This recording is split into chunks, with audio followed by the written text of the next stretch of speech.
I didn't think I could actually finish one book, never mind three.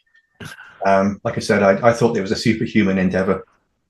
But I've done big things. I was in software for a time and wrote quite big programs, so I kind of knew how to build something quite big, incrementally and with lots of feedback. That's a proven method.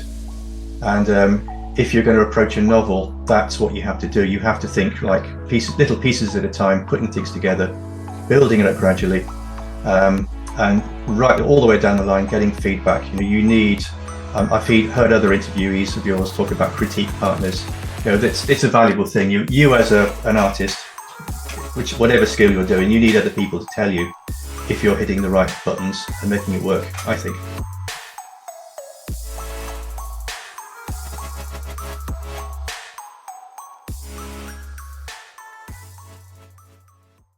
Hello, everyone, and welcome to Creativity Worth Expressing. I'm your host, Ryan Anthony Hernandez, and today we have a special guest. Our guest for today is Steve J. Grant. Welcome to the podcast, Steve. How are you doing today? I'm doing well, thanks, Anthony. How are you? I'm doing great, and it's a pleasure to have you on the show. Before we even begin, can you introduce yourself as well as your form of creativity to the audience? So full name, Stephen J. Grant. I'm in my mid-60s. I'm retired, live in England. I've raised 5 children with my lady wife. I fell into my writing challenge, my writing passion quite late in life. So I was 61 before I even thought about writing a single word. So we can get into that during the conversation a little bit. Well, why would you start so late? And I will say it was a complete accident. So that'll be quite interesting to explore. At least I hope it will if I present it right. So I write fiction. Specifically, I've published 2 books which are in the fantasy genre, but they're pretty tongue-in-cheek. They take a pretty wry look at the genre, play a lot around with humor, but a lot of other things as well. So I'm passionate for history, I'm passionate for language, and I bring all these things together in one creative vehicle, which is a series of 3 books based in the medieval period.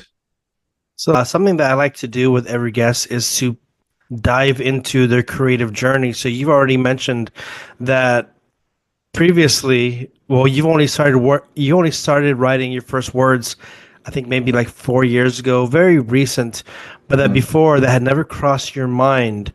So before that stage, the stage that you're in where it comes to writing, what was your creative world like before? And I see you have a guitar in the background. Does that have anything to do with it? Yeah, I mean, for the longest time, I wanted to be a musician, but quite honestly, I didn't have the talent. It was a heartfelt wish, a desire, and I played around with it, and I did semi-pro gigging and reached a reasonable level with the classical guitar, but I didn't honestly have the talent to take it very far. And then I got a hand injury, and that was done. So, and I thought, well, that's fine. Moving on. I don't need that. There's other things in my life. I started to study language with a passion. So I had to. Well, no, we're getting off the subject a bit. I'll wind back. If I take it back to childhood, I was actually into writing as a teenager, but I will say that it wasn't greatly encouraged. The schooling I went through didn't really see the value in that. So I let it go. I had other interests. I moved on. But I always read. I was always pretty creative. I will say that there's a certain aspect to creativity which is perhaps like being like an adolescent or even a younger child, to bring in a childlike quality to your life and expressing that. So in another word, it's childishness. And I was pretty childish. I've always been quite immature in my own little way. I've always been the slightly anarchic person that would make the joke that nobody else would make, and subvert what was going on. If somebody's going on about Conan the Barbarian, I would say, oh, Conan the Librarian. It's that's just how my head works. I automatically do this. So there's that sort of strand of immaturity going through my life, and it got me into a ton of trouble. But hey, get into my 60s and I'm starting to write. That's what you need. You need that little bit of immaturity to say, like, hey, what if I do it this way or that way? And what if I turn it on its head? What would it look like? So that's That's really where it comes from. You said that you had I guess, like an immature, but also a comedic side of you that has really come out now now that you're a writer. But was there ever a time, because that was funny, just with the Conan the Librarian, that made me laugh. Was there ever a part of you that said, you know what, I can be a stand-up comic, or I can do comedy? The introvert in me would never allow that to happen. Okay. That's kind of weird because I was playing the guitar solo to audiences, and weirdly, the bigger the audience, the less it felt like somebody was watching me. I struggled with a small room much more than a big room, and but humor to order, which is what a stand-up comic has to do. That's not what I'm about. I don't write jokes. I see the funny side in the situation as I go along, and perhaps I get to write it down, and perhaps I don't.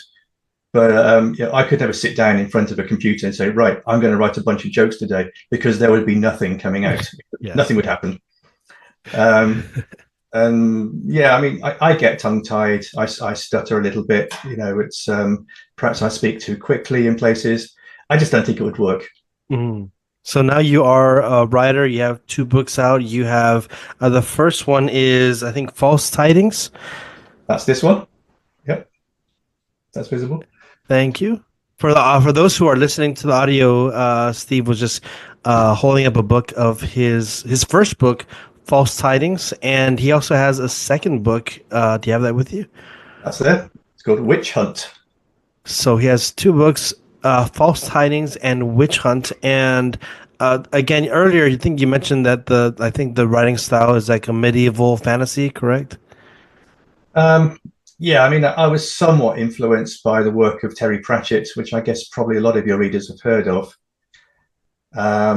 Absolute genius of what he did, but I was conscious that I couldn't write a Terry Pratchett book, even if I wanted to. He had a very specific talent, a very advanced, developed talent, and I didn't want to write that anyway. But it was an inspiration that you can write a fantasy, make some serious points, and tell get a few laughs along the way. And that's I like saying serious things with humor. Who are some other authors that you found to be either inspiring or that you just enjoyed reading? I mean, if it's going to stick with the comedy thread, then you'd have to look at Douglas Adams, who wrote The Whole Hitchhiker's Guide. Going before that, you've got the Goons and the Monty Pythons and all that sort of stuff. That's a heritage that us English seem to have, that we've got these people that broke the rules a little bit, tried different things out with humor, got creative with humor. So that's one strand to it. But amongst serious writers, I mean, you can go back to, I was into sci-fi in the 70s and 80s, 90s. So people like Robert Heinlein, Asimov, and Frank Herbert. I mean, all the Dune stuff. Dune's become very popular now, but I was reading Dune back in the 1970s, and of course, it was fantastic for a teenager to stumble across this stuff. And there's Tolkien as well. Tolkien equivalent. I love Mervyn Peake, and not many people will have heard about Mervyn Peake, but he wrote a series called Gormenghast. I prefer it to Tolkien. It's not all dwarfs and hobbits and trolls and all that stuff. It's a bit more connected to a real world. It's what if the real world went really wrong. Okay. Not especially funny, although there's a very sort of wry view of the world. But that's an object lesson in how to write a story, to me, the perfect story. And then going further on, I've been a lifelong fan of crime fiction. Okay. Not so much the American stuff, although some American authors I have enjoyed a lot. I loved Steinbeck, for example, and I could probably reel off a whole bunch of them if I thought about it. More recent ones, I mean, Ian Rankin wrote the Rebus novels based in Glasgow or Edinburgh, I think it actually is. And there's a whole bunch of crime. I love the crime series where you get a hold of a character and you watch that character grow and develop through 20, 30 novels, and grow to fall in love with the characters that he builds around him and his way of seeing the world. There's an Italian author I love where the detective bases his entire investigation about which restaurants he can eat at during the day. I love all that stuff. It's getting into quirks and following things, following characters develop. That's been a big influence in what I've done. But I didn't write that, of course. You started writing later on in life. What happened? I mean, you just wake up one day and I don't know, did someone just tell you write a book, or how did that come about? Okay, it's a slightly long story, but I had the very good fortune to be able to spend some time in Italy, back in my 50s, particularly on an island called Sardinia. And I completely fell in love with the whole Mediterranean. It starts with the same words, same letters. The Mediterranean culture. So all the wine and the food and the way of life and the socializing and pace of life. It's very different to what we experience in the UK and the US. And I became passionate about learning the language. And when the pandemic came along, I, like a lot of people, had a lot more time on their hands, and a lot of Italians had time on their hands. And I started to work with a bunch of them, improve my language skills. Now, in order to really get good at a language, you need to have the grammar figured out. And to learn the grammar, you should really write. You need to write stuff down, because then people can read it and find the faults and see what you're getting wrong and help you. It's a great way to learn. So I started to, what do you write? I started to write short stories and little anecdotes of my life, particularly my professional life. I worked in Japan and India and all over Europe and all over the US, and I had lots and lots of great little stories I could write. So I started putting this down on paper or on digital format, and shared it with these people, and they would say, well, okay, well, you got that verb wrong or whatever. But then they'd say, yeah, but that was really funny. That was an interesting story. I was really pulled into that short piece of text, and I found it very amusing. And have you ever thought about doing this? And I'd say, like, no.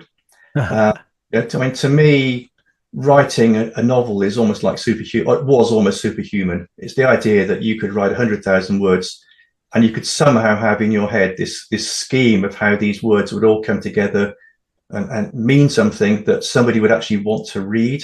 That seemed like superhuman. Like authors were like gods to me. To be an author, that sounded like the most incredible thing you could possibly do. But after about 5 or 6 people said similar things to me, I said, well, all right. And I was traveling through Italy, and I was traveling from the north one time down to Rome, and I saw myself almost like as a medieval pilgrim. Now, there's a specific road that runs from England all the way to Rome. It's called the Via Cartagena, and it was traveled since the 1200s. And I was kind of following that route. And I thought, well, what if I was a pilgrim or somebody on a quest, a medieval knight on a quest? That sounds like an interesting thing for a novel. And so I got back home again, and I started to write, and I just wrote and wrote and wrote, and all this stuff came out, and most of it was crap and had to be thrown away. But out of that was distilled the essence that is False Tidings. So that's how it came about. In your book, or in your books, are there portions there where it is in Italian, or you throw language in there? There's no actual Italian language in there. I mean, the odd word perhaps, but no, it's not written in Italian. But there's lots of references to the culture and life of Italy. So I'll take a pot shot at Italian bureaucracy, which is, to be honest, it's a pretty big target. But there's things about Italian culture which they will be the first people to put their hands up and say, look, it's crazy. And that's one. The sheer number of dialects is one of the crazy things, and the way they stick to them. At least yes. And but it's great. I think fantastic. You're keeping alive your culture. Why not? Let's go into your works. So we have currently, you've already showed us False Tidings, Witch Hunt, and these 2 books are part of a trilogy, correct? Yes, they are. Let's go back to the first one, False Tidings. That's what started it all. Did you know already that it was going to be a trilogy? Not at all. No, I started off. I mean, I didn't think I could actually finish 1 book, never mind 3. Like I said, I thought it was a superhuman endeavor. But I've done big things. I was in software for a time and wrote quite big programs, so I kind of knew how to build something quite big, incrementally and with lots of feedback. That's a proven method. And if you're going to approach a novel, that's what you have to do. You have to think like little pieces at a time, putting things together, building it up gradually, and right all the way down the line, getting feedback. You need. I've heard other interviewees of yours talk about critique partners. It's a valuable thing. You as an artist, whatever skill you're doing, you need other people to tell you if you're hitting the right buttons and making it work, I think. What was it like coming up with the characters? Can you walk us through that process that you have? Yeah, sure. I mean, let's just wind back a tiny bit. So the false tidings name sounds an odd sort of name to have. It's like medieval speak for fake news. So tidings is how they used to call news back then. In the Bible, it says, I have great tidings. So it's that language. And it was during the pandemic, and there was a ton of fake news flying around. Whether you were vaccine against or vaccine for, you said everything else was fake news, right? That was just a default position, and I got quite angry about that. So, like, for God's sake, let's just have some common definition of truth so we can start to work and build upwards from there. And it's not possible. But then when I researched it a little bit, I discovered that, that kind of propaganda has existed forever. It's not new. It goes all the way back to antiquity. Certainly existed in medieval period. What would they call it? Well, clearly they call it false tidings. And then, characters. Well, I'm an introvert. I'm quite effusive here because I'm talking one-to-one to you, Ryan. I forget there's lots of other people listening in. As an introvert, you face many challenges. It's a tough life. It's a tough world to live in because most of the people that get anywhere are extroverts, and you're going to have to grapple with them if you're going to make any progress. And I to some extent, I succeeded in doing that in life, and to a big extent, I failed. It's hard. But so it's only natural that a big piece of me would go as the lead character. So the protagonist is an introvert, and he's faced with that challenge. And I thought, well, what's a great way to put some extroverts in his face that he's got to deal with? So one of them, the first one I came up really was, I've got a jester character. Who's the most scheming, difficult, oily character you can come up with, who by definition has to be scheming and hold a lot back? It's going to be a jester. And so I researched a bit about jesters, and I can talk about what that meant in the period because it's a big part of the book. But I've got this jester character, and it was not unusual for a jester to have to speak truth to power. There were jesters who were, in our language, would have had learning difficulties. They would have had, they would perhaps have had, a brain issue in birth, or perhaps being hit on the head during their lives. And these people were pitied, but also given charity and supported, became jesters. But there was another type of jester, which was the smart one. Today would be a stand-up comic. A jester is a stand-up. That's the same thing. But they were in front of the king, and they were the only person at court who could teach truth to that king. They were expected to tell the king when he was saying something stupid. They would take the PISS out of that king. To the extent that there are records of other nobles pretending to be a jester just so they could say to the king what they wanted to say. It's kind of interesting topic. So you've got this jester in a medieval court, and he's got this king that's a very difficult character to deal with, but he's the smartest person in the room. So he's effectively managing this king and getting him to do things that he wouldn't do otherwise. So I think that's pretty cool. Yeah. But he's also got a very domineering mother. She's a witch, and she's trying to get him to get her things. So vicariously trying to get power through this jester, influencing the king. And she's evil. She's out and out evil. She's a witch. And so he's got these battles that he's contending with, and he'd like to get rid of both of them, but it's not easy. And he comes up with this scheme that he's going to find somebody who can do something for him, go on a magic quest, and satisfy the king and his mother at the same time. And who wanders into his path but my protagonist? who has just come out of a monastery. So he's grown up in a monastery, and that happens. People were raised in monasteries on occasions. He's studied the classics, English, Greek and Latin and all that stuff. He's studied rhetoric and geometry and algebra, and he comes out of this monastery and he gets thrown out because, you know what, I don't actually want to be a monk. I'd like just to hear and study. And they say, no, you can't do that. You have to go out into the world. So he thinks, well, I've got all these classics, all this fantastic philosophy. I can use that to manage the world. I can get out there and I can use that to logic my way through a life, and I can be successful. And that doesn't quite come out, doesn't work, because, you know, you can't quote philosophy at a guy with an axe. You know, it doesn't really work. Yeah. So the jester grabs hold of this guy called William and sends him on this ridiculous quest. And he gets stuck with a young lad who you know, is William is not streetwise. He doesn't really know his way around what the world is and how it works. So somebody puts him with a young stable lad who is the opposite. He's an extrovert, Jack the lad, stable lad, knows how to fight, knows the way of the street, and they get put together and they hate each other. But they're bonded on this quest, and they've got to travel like 2,000 miles and do this ridiculous thing. So right there, you've got like three really interesting, deep characters who are going to interact and play off each other. And, you know, I've thrown in other stuff. There's other witches and other stuff, but those are the three critical elements to it. And I think that for me is how you build interesting characters. You give them a strange combination of scenarios and give them needs that are very, very obvious, and then just watch them play with each other.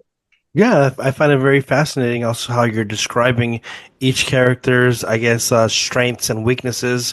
But also, it sounds like you've done a bit of research on the jesters, as well as, you know, the monasteries and the scholastics, the studies that they had. What is something that you learned during your research process on this book that you didn't know before? I mean, you could look at specific facts. Obviously, we've mentioned the jesters. I've got some wonderful bits of research I could talk you through. But I think it's kind of interesting to step back and look at the process a bit more than that, because in starting the research, I was very broad in scope. I said, well, anything medieval, I don't care what it is, I'm interested. So, for example, I stumbled on a video of the Voynich manuscript, which is this incredible medieval work that nobody can read. And we still today don't know whether it's in code, whether it's in a lost language, whether it's somebody's idea of a joke. It's a wonderful idea. And so the second book is actually based around my idea of the Voynich manuscript. And what I did, I just exposed myself to as many of these different influences as I could. I read as many different books as I could find. And that creates a kind of a melting pot soup that you can then use to power through and have ideas. And those ideas will just naturally flow because you've got all that stuff to call on. And I've come across podcasts that talk about creative philosophy and process and things like that. And that's what they say. You have a broad set of things you input into your, keep your mind very broad, keep it very open, because what you will find is out of that just comes ideas. It just happens. And then it's down to you as an artist to focus that, figure out what's good and focus it, and then produce something out of it. But that was my philosophy. I just kept broad. So if you wanted a good example of what I stumbled across, there's a concept called the wandering womb. This is extremely misogynistic by our current day standards. And I will state up front, this is not my philosophy or my belief at all. But if you go all the way back to Aristotle and even before that, there was a belief that women were different to men. They were much more guided by their emotions. They were not rational. Okay, I can hear people screaming all over the world right now about that idea, but that's what they believed. And part of that was the idea that the womb was the center of the irrational behavior of women, and it would wander around the body and cause trouble. So, for example, if a woman had persistent headaches, the womb had migrated up to the base of the neck and was pushing against the neck and making it ache. Now, where do they get this from? I have no idea. Now, I had this as an early chapter in the book, a guy talking about this wandering womb. And I had some feedback readers who looked at this and were saying to me, this is just ridiculous. I can't read any more of this crap because it's just stupid. That can't, like, where do you get this from? And I would say, well, that's the bit that's real. So that just amused me enormously. So, but I had to start putting in footnotes. I had to actually putting in like, okay, Wandering Womb, note, this is real, this is what it is, and then carry on. So if you got angry with it, you click on the footnote and you go and read about it. Oh, okay, and then go back and carry on. Now, I've had people comment to say, actually, the footnotes are a book in their own right. It's like a history lesson.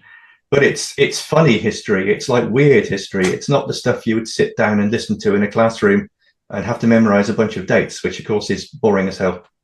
It's the interesting bits. So did you ever imagine that one day you would call yourself an author and maybe even call yourself a bit of a historian? Not for 1 second. I didn't know where this is going. What are some of the biggest challenges, or maybe one of the biggest challenges that you have encountered in your writing journey, and how were you able to overcome that challenge? Well, if we keep it focused on craft as opposed to the publishing process, which is a whole different kind of worms. I mean, craft-wise, understanding story structure is very hard. To really know how the human mind thinks about story, it's you need to study that, you need to understand it, you need to work with it and not against it. And that was a whole other area of research, was just trying to understand story. And we are story animals. I don't think a human being can function without making stories up. And in fact, you can take it all the way back to neuroscience. You can look at it's been shown that the subconscious mind knows something way before the conscious mind does. So I could choose to pick up this glass of water. My subconscious mind will have made that decision, informs my conscious mind, and my conscious mind says, oh, to explain that, I'm going to make up this little story that says, I saw a glass of water and thought it would be a great idea to pick it up. That's not what's really happening in the brain. It's going on much lower down than that. So this is all quite interesting stuff, and I've lost my thread completely. Yeah, so I was talking about stories. We are story animals. We tell ourselves stories constantly to explain what we do and why we do it, to justify ourselves, to interpret what other people do. So somebody does something I don't like, I will invent an entire story as to why they did that thing. Might be completely false, but we are making up stories all the time, 24/7, as long as we're conscious. In fact, even when we're not conscious, we're dreaming stories. So it's a natural thing, but to understand how a story works is quite different from just making them up every day. And to write a novel, you've got a story that needs to last 100,000 or plus words. So you'd better understand how story works. And I would contend that anybody that's in creative arts needs to develop enough of the technique of that particular art in order to be able to channel and bring out their expressiveness. You can't do it without the other. So you couldn't write a classical symphony without understanding in detail how harmony and melody works and how all the instruments work, how they work together. You have to know that. Yeah. And I think that's the same for writing a story. You have to know it. And there are people who will tell you, yeah, I just sit there and I write, and that's the only way to do it. Yeah, Stephen King can do that, and he's a genius. Nobody else really does that. They understand, and Stephen King understands story. He's figured it out, but he's done it the hard way. He's done it by just writing. If you've got 10 years to spare to do that and do nothing but writing, great, go ahead, go for it, and you're a genius. Something that I really like that you brought up was like the musical side of knowing the rhythm, harmony. But another part of music is also the tempo. You want to get the timing and pacing. As a writer, how do you balance the plotting and also the speed of the story? Well, there's the speed on the macro level and the speed on the micro level. So if we just dispose of the micro level first, the pacing within a particular scene or chapter is a skill you learn. You learn by your word choice and your length of sentence, and your choice of dialogue versus prose and so on. You kind of learn how to make that section go faster or slower. That's a micro technique you learn.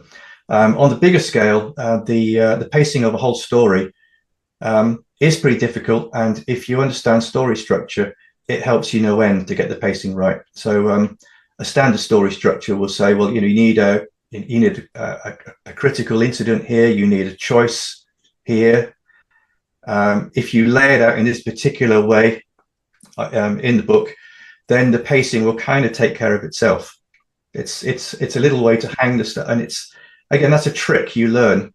It's not intuitive, but if you take these things, and there's probably a dozen or so structures, but I would say 2 or 3 of them are used pretty consistently across both film, television, and literature, and that's something you can learn. You can learn it through podcasts, you can learn it through reading, and I would also contend you need probably a coach or a course to back it up. It takes a long time for it to really sink into the mind and for you to become real, and you're probably going to have to make some mistakes before you actually get it. Walk before you run. But that's been for me the hardest. How did it feel for you when you were finally able to hold up your copy of your published book? How was that feeling like? It felt absolutely amazing for about half an hour. Because that's one of the amazing things about the human mind is you negate success almost as soon as it's there, and then you'll look for the next one. And that's me. So immediately it's there. Well, okay, and I got a fair bit of praise, and I'm negating that and saying, oh well, that's just luck, or you just so you're on to the next one. So it felt amazing for a short time, but and also we're conditioned not to be overly proud, aren't we? We shouldn't be standing there and saying, aren't I wonderful? You need to be a narcissist before you believe that and can do it consistently for any length of time. Most of us have a filter. I'm downplaying it. There's better writers out there. I still want to improve, and I'm looking for the next high. It's a dopamine hit, right? Yeah. And so you're coming up with book 3. Is that in the works, or is that still not yet?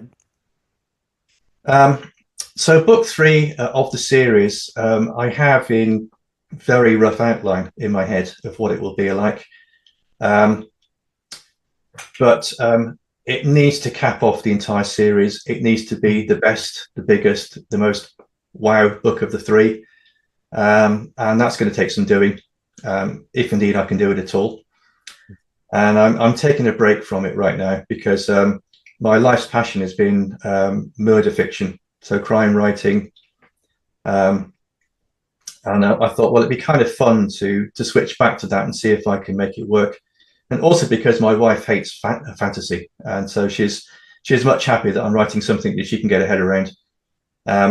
So I'm taking a year out to do my first murder mystery, but I will come back to the 3rd in the series after that. Okay, and we just see that there's what is the difference as a writer for you from writing one genre and now writing murder fiction?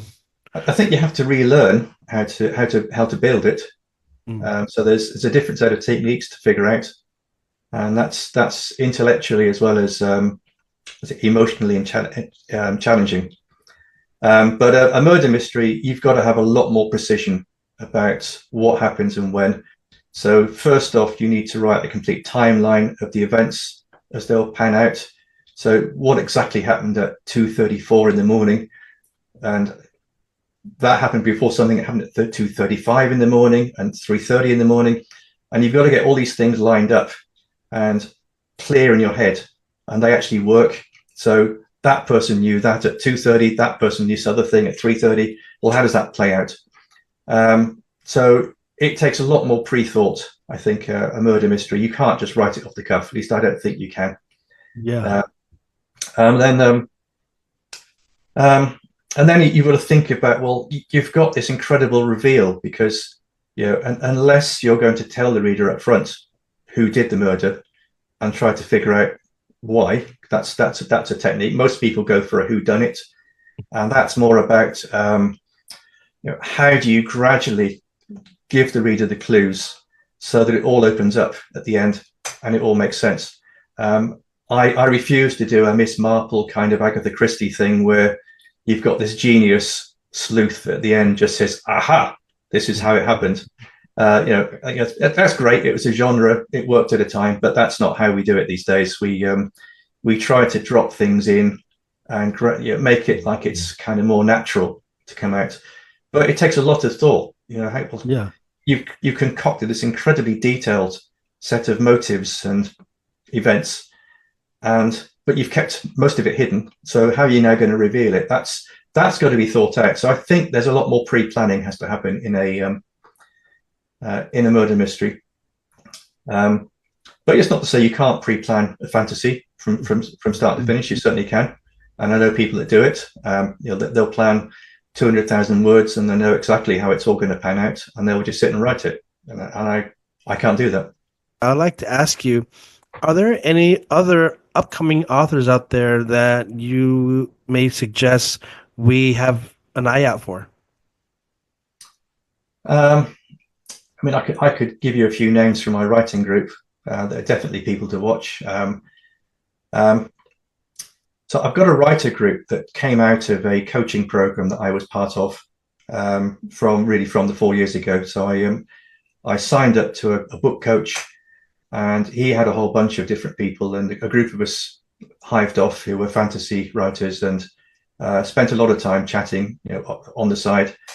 And there's 3 authors in particular from that group that are doing really well today. So there's a guy called Scott Palmer who's absolutely killing it in the grimdark kind of big fantasy genre. You've got a woman called Jen Bodvarka who's writing sort of LBHT. Sorry, I always forget the right initials on that. A lot of lesbian. I don't know, what do you call it? Sapphic literature. That's the word. Which it's not something I can particularly understand because I'm not from that background, but she's doing incredibly well. And there's Lauren Friedman is the other one that's absolutely killing it. She's writing sort of a cozy fantasy, lots of nice magic, and all 3 are doing fantastically, and they all write very well. Big common theme to all 3 of them is they make very good use of third-party editors to help them get their work to fruition. And if you're thinking at all of writing your own novels and doing a self-published route, budget for a lot of outside help, because without that, you'll produce a book, which is great, and you'll perhaps tick off a life ambition. But if you want a book that will sell, then you're going to have to listen to other people and learn from them. And so, you've got to do that. So my last question to wrap up this interview is, why is creativity important for you? I think I've heard you say it, that it's kind of the essence of who we are as humans. And I think that's true. I think, I mentioned before that we are story creatures. We are constantly making stories up. But I think creativity is also very similar, if not the same, as problem solving. I see, I follow a lot of scientists. I'm fascinated by what they do. And it's very similar to a creative process. You're widening your mind to lots of influences. You're doing a lot of what if. You're saying, well, what if this was possible and that came together and that other thing was true? What would that mean? Sounds a lot like creativity to me. So I think there's a lot of overlap, and I suspect that our creative nature comes out in large measure from our problem-solving needs. Way back on the savannah or on the prairie, when we were just little tribes and humanity almost got wiped out. We were having to solve some pretty big meaty problems, like, well, how do you start to kill animals to eat them if you can't run very fast and you're not very strong? And they solved, it's a problem, and they've had to think, well, what if we did this and what if we did that? They were creative, and I think without that need, we would not be the people, the creatures we are today. So creativity comes from that early need, and look where it's got us. I think it's the absolute joy of living is exposing yourself to different ideas, learning how other people think and express themselves, and appreciating the beauty that they manage to come together. Okay, beauty is a very conceptual thing and very specific, but life really wouldn't be worth living if it wasn't for the fact that we've got ideas and we can express them and we can develop them. and we can talk to each other on podcasts about them. Well, thank you so much, Steve, for being a guest on the podcast. And for those who are in the audience who may want to find more information about you, do you have a website or links where they can check your workout? Yeah, we obviously we'll make sure something in the comments is written out, but there's a website site called stevegrantauthor.com, for example. It's pronounced as you'd expect it to. Sorry, it's spelt as you would expect it to be done. So that's my website. You'll find my books under Stephen J. Grant on Amazon. Yeah, if you check it out and help me along my journey, perhaps support me, and especially if you read the book, I would love you to send comments. I don't care what you do. You can be rude, you can be horrible, but please send me something, because without feedback, authors shrivel and die. So please do that. So thank you so much, Steve. And to those who are in the audience, please go check out the links which Steve just dropped at the moment. If you in the audience weren't able to hear it, I'll be leaving it in the show notes so you can find it there. I'll be leaving the URLs there, the links. And also, please go ahead and subscribe to Creativity Worth Expressing, and please share this episode so that other people may also discover the awesome work by our guest of the day, Steve J. Grant. Again, Steve, thank you for being a guest here on Creativity Worth Expressing. My extreme pleasure. Thank you.